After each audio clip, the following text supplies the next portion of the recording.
Assalamualaikum warahmatullahi wabarakatuh. Perkenalkan, nama saya Irfan Maulana Ahsan dari kelompok 1 di mata kuliah Perekonomian di Indonesia. Di sini kita akan membahas tentang distribusi pendapatan dan kemiskinan di Indonesia. Poin-poin yang bakal kita bahas, yang pertama itu adalah faktor-faktor, yang kedua dampak pada masyarakat, yang ketiga analisis indeks data, dan yang terakhir yaitu komoditas dan kontribusinya. Nah, untuk poin yang pertama yaitu akan dibahas oleh saya sendiri, yaitu tentang faktor-faktor distribusi pendapatan dan kemiskinan di Indonesia. Indonesia dengan keberagaman budaya, geografi, dan ekonomi yang kaya menghadapi tantangan yang kompleks dalam distribusi pendapatan dan pengentasan kemiskinan. Meskipun pertumbuhan ekonomi yang stabil selama beberapa dekade terakhir, kesenjangan antara kelompok pendapatan tetap menjadi masalah yang belum terselesaikan sepenuhnya. Artikel ini akan mengeksplorasi landscape distribusi pendapatan dan kemiskinan di Indonesia serta upaya yang dilakukan untuk mengatasi tantangan tersebut. Distribusi pendapatan di Indonesia cenderung tidak merata. Sebagian besar pendapatan terpusat di tangan segelintir orang, sementara mayoritas penduduk hidup di bawah garis kemiskinan. Data BPS atau bisa dikatakan Badan Pusat Statistik menunjukkan bahwa pada tahun terkini sebagian besar pendapatan nasional disumbangkan oleh segmen atas masyarakat, sementara sebagian besar populasi hidup dengan pendapatan yang relatif rendah. Faktor-faktor seperti akses terhadap pendidikan yang berkualitas, pekerjaan yang layak, dan akses terhadap peluang ekonomi seringkali memengaruhi distribusi pendapatan. Kemudian kemiskinan. Meskipun kemajuan telah dicapai dalam mengurangi tingkat kemiskinan, tantangan kemiskinan di Indonesia masih signifikan. Sebagian besar kelompok rentan termasuk pedesaan, anak-anak, dan perempuan rentan terhadap kondisi kehidupan yang sulit. Masalah akses terhadap pendidikan, kesehatan, sanitasi, dan pekerjaan yang layak merupakan pendorong utama kemiskinan di Indonesia. Di samping itu, ketimpangan regional juga memainkan peran penting dengan memperkuat atau mengurangi kemiskinan di berbagai wilayah. Upaya pengentasan kemiskinan, pemerintah Indonesia telah meluncurkan berbagai program untuk mengurangi kemiskinan dan meningkatkan distribusi pendapatan. Program-program seperti kartu pekerja, bantuan langsung tunai atau bisa disebut BLT, dan program-program yang lainnya seperti itu. Selain itu, upaya-upaya untuk meningkatkan infrastruktur, mengembangkan sektor ekonomi, dan meningkatkan akses terhadap layanan dasar seperti pendidikan dan kesehatan juga menjadi prioritas utama dalam upaya merentaskan yang namanya kemiskinan. Kesimpulannya yaitu distribusi pendapatan yang tidak merata dan kemiskinan masih merupakan tantangan utama bagi Indonesia. Meskipun demikian, dengan langkah-langkah strategis yang diambil oleh pemerintah dan dukungan dari berbagai sektor, ada harapan untuk mengatasi masalah ini. Pentingnya kesetaraan akses terhadap pendidikan, pekerjaan yang layak, dan peluang ekonomi tidak boleh diabaikan dalam upaya meningkatkan kesejahteraan bagi semua lapisan masyarakat. Dengan upaya tersebut dan kekompakan bersama, Indonesia dapat menuju arah yang lebih baik dan menciptakan masyarakat yang lebih adil dan berkelanjutan. Kemudian kita lanjut akan membahas tentang faktor-faktor yang mempengaruhi distribusi pendapatan dan kemiskinan di Indonesia. Ada banyak faktor yang dapat mempengaruhi ketidakmerataan pendapatan dan kemiskinan dalam suatu masyarakat. Beberapa di antaranya termasuk pendidikan. Tingkat pendidikan yang rendah dapat menjadi salah satu faktor utama yang menyebabkan ketidakmerataan pendapatan. Orang dengan pendidikan rendah cenderung memiliki akses terbatas ke pekerjaan yang membayar tinggi. Keterampilan dan pelatihan itu adalah faktor yang kedua. Kurangnya keterampilan yang sesuai dengan pasar kerja juga dapat menyebabkan ketidakmerataan pendapatan. Orang-orang dengan keterampilan yang rendah atau tidak relevan cenderung menghadapi kesulitan dalam memperoleh pekerjaan yang baik dan mendapatkan pendapatan yang layak. Kemudian akses ke sumber daya. Ketidakmerataan dalam akses terhadap sumber daya seperti tanah, modal, dan teknologi juga dapat berdampak pada ketidakmerataan pendapatan. Orang-orang yang memiliki akses yang lebih baik terhadap sumber daya ini cenderung memiliki pendapatan yang lebih tinggi. Kemudian ketidaksetaraan gender. Diskriminasi gender dan ketidaksetaraan dalam akses terhadap peluang ekonomi juga dapat menyebabkan ketidakmerataan pendapatan. Perempuan seringkali mendapat pembayaran yang lebih rendah daripada laki-laki untuk pekerjaan yang sama dan memiliki akses yang lebih terbatas terhadap pendidikan dan peluang kerja. Kemudian kondisi ekonomi dan kebijakan publik.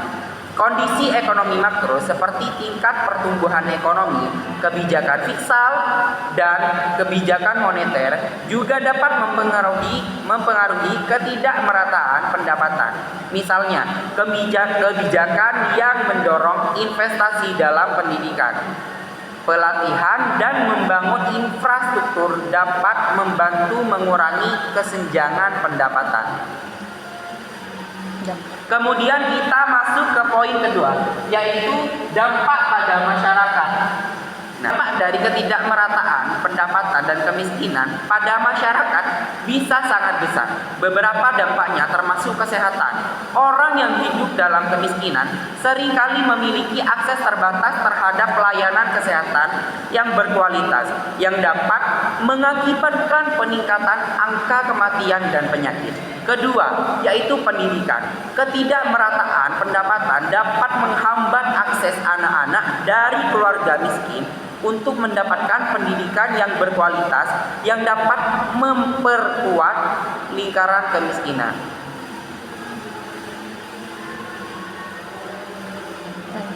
Yang dapat memperkuat. Yang ketiga, ketegangan sosial. Ketidakmerataan pendapatan dapat menciptakan ketegangan sosial antara kelompok-kelompok yang memiliki pendapatan yang berbeda, yang dapat mengganggu stabilitas sosial dan politik. Yang keempat, pertumbuhan ekonomi. Ketidakmerataan pendapatan yang tinggi dapat menghambat pertumbuhan ekonomi jangka panjang dengan menghambat mobilitas sosial dan mengurangi daya beli konsumen.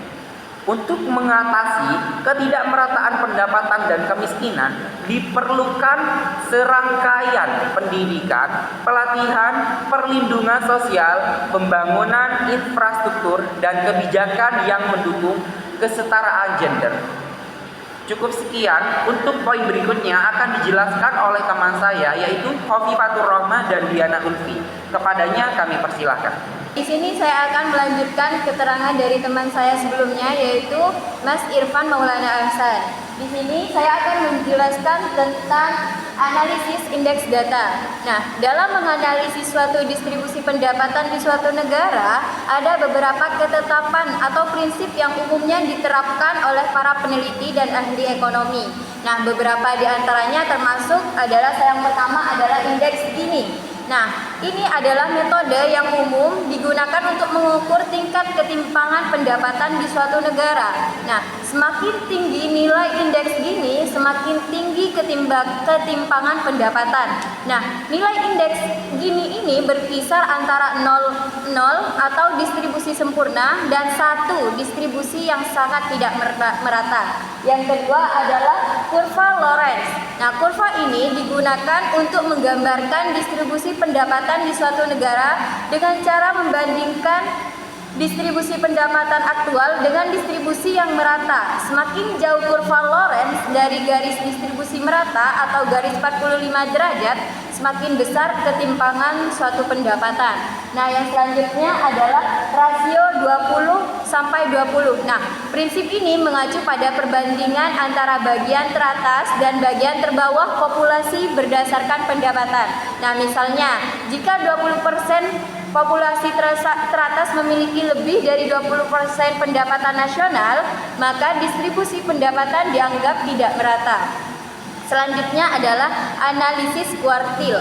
Nah, ini melibatkan pembagian populasi menjadi 4 kelompok berdasarkan pendapatan yang disebut kuartil. Selanjutnya adalah analisis kuartil. Nah, ini melibatkan pembagian populasi menjadi 4 kelompok berdasarkan pendapatan yang disebut kuartil. Nah, analisis ini memberikan gambaran lebih rinci tentang bagaimana pendapatan terdistribusi di antara populasi. Nah, selanjutnya adalah indeks Atkinson. Ini adalah ukuran alternatif yang mempertimbangkan tingkat ketimpangan pendapatan dan sensitivitas terhadap redistribusi pendapatan. Nah, selanjutnya adalah analisis sektor. Nah, analisis sektor ini memeriksa distribusi pendapatan di berbagai sektor ekonomi, dapat memberikan wawasan tentang beberapa meratanya distribusi pendapatan di negara tersebut. Selanjutnya, analisis regional. Ini adalah menganalisis distribusi pendapatan secara regional, dapat menyoroti disparitas ekonomi antar daerah di negara tersebut. Nah, ketetapan ini digunakan untuk memberikan pemahaman yang lebih baik tentang bagaimana pendapatan didistribusikan di suatu negara. Yang penting untuk merencanakan kebijakan ekonomi yang efektif untuk mengurangi ketimpangan dan mendorong pertumbuhan yang inklusif. Kita akan menganalisis menggunakan indeks Gini. Berikut adalah analisis dan kurva yang akan kami tampilkan. Gambar 1 menunjukkan distribusi pendapatan nasional yang diukur dengan menggunakan nilai koefisien Gini dari tahun 1976 sampai tahun 2021. Pada tabel tersebut dapat diketahui bahwa nilai koefisien Gini nasional tahunan berkisar antara 3,1 sampai 4,1. Nilai koefisien Gini terbesar terjadi pada tahun 2011 sampai dengan 2014 sebesar 4,1. Sedangkan nilai koefisien Gini terkecil terjadi pada tahun 1999.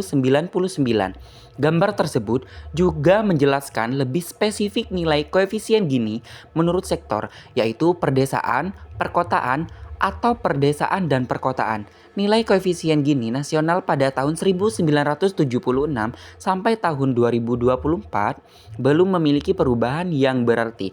Bahkan nilai koefisien Gini hanya berkisar antara 0,3 sampai 0,34 kecuali pada tahun 1978 dan tahun 1996. Kemudian pada gambar 2 menunjukkan data tentang nilai koefisien Gini dan persentase kemiskinan. Secara visual dapat dilihat bahwa pada umumnya nilai koefisien Gini yang tinggi pernah disertai dengan fenomena kemiskinan yang tinggi. Pada tahun 1970-an, pada periode krisis 1997 sampai dengan 1998, persentase kemiskinan meningkat. Namun nilai koefisien Gini justru turun karena hampir semua warga negara Indonesia merasakan dampak ekonomi pada periode tersebut. Tentunya ini bukanlah hal yang diinginkan. Karena rendahnya nilai koefisien Gini pada periode tersebut dapat diartikan sebagai cenderung sama-sama miskin secara merata. Dalam 15 tahun terakhir, persentase kemiskinan secara umum mengalami tren yang terus menurun. Namun tidak demikian dengan masalah distribusi pendapatan. Nilai koefisien Gini cenderung masih terus berada di atas 0,35. Bahkan pada tahun 2013 sempat mencapai nilai tertinggi, yaitu 0,41. Meskipun setelahnya nilai tersebut kembali turun. Hal ini menandakan menurunnya persentase kemiskinan tidak secara langsung akan berdampak pada turunnya ketimpangan. Setelah gambar 2, kita beralih kepada gambar 3. Gambar 3 menunjukkan nilai koefisien Gini dari 2019 semester pertama hingga 2021 semester pertama. Secara grafis dapat dilihat bahwa semua provinsi yang ada di Pulau Jawa dan sebagian provinsi di Pulau Sulawesi memiliki nilai yang cenderung lebih tinggi daripada daerah lain. Nilai koefisien Gini tertinggi dalam 5 periode terakhir ada di Provinsi Daerah Istimewa Yogyakarta yang selalu berada di atas 0,42. Nilai koefisien Gini terendah ada di Provinsi Bangka Belitung dengan yang selalu berada di bawah 0,28. Dalam grafik terlihat wilayah timur Indonesia, khususnya Nusa Tenggara, Maluku, dan Papua, memiliki nilai koefisien yang cenderung rendah dibandingkan provinsi-provinsi lain, bahkan lebih rendah dari nilai koefisien nasional. Rendahnya nilai tersebut memang dimaknai bahwa tingkat ketimpangannya rendah, namun kita perlu melihat kondisi kemiskinan di provinsi tersebut.